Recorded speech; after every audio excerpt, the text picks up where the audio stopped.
नारद जी कहने लगे, हे धर्मराज, ब्राह्मण को भोजन कराने से पुण्य प्राप्त होता है।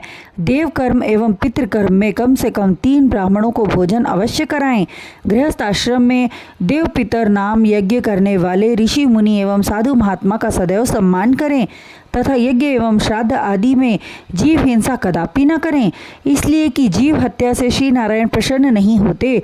मन वचन एवं कर्म से किसी प्राणी को दुखी न करें, किसी वस्तु का लालच न करें, क्योंकि जो मनुष्य पंडित एवं ज्ञानी होकर भी लालच करता है उसे नरक गति की प्राप्ति होती है।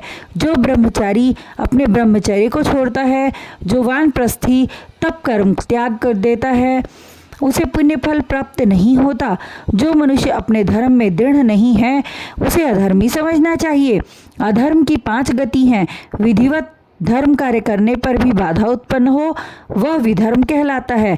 दूसरे का धर्म परधर्म की श्रेणी में आता है।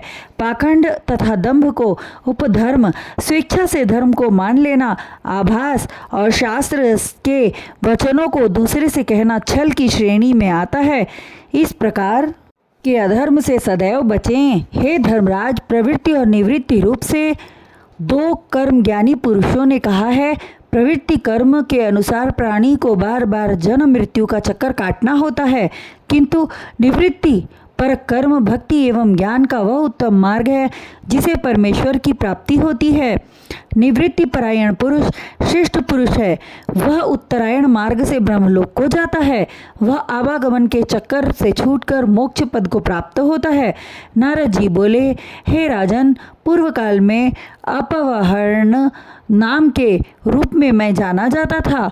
देवताओं के श्राप से मैं शूद्र हो गया, परंतु संत समागम एवं श्री नारायण की कथा सुनने से दूसरे जन्म में ब्रह्मा जी का पुत्र नारद बनकर उत्पन्न हुआ।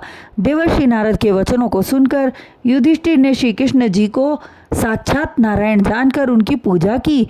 इतनी कथा कहकर श्री सुखदेव जी महाराज परीक्षित से बोले, हे राजन, दक्ष पुत्रियों के वंश से उत्पन्न हुई सृष्टि का वर्णन मैंने तुम्हें सुनाया।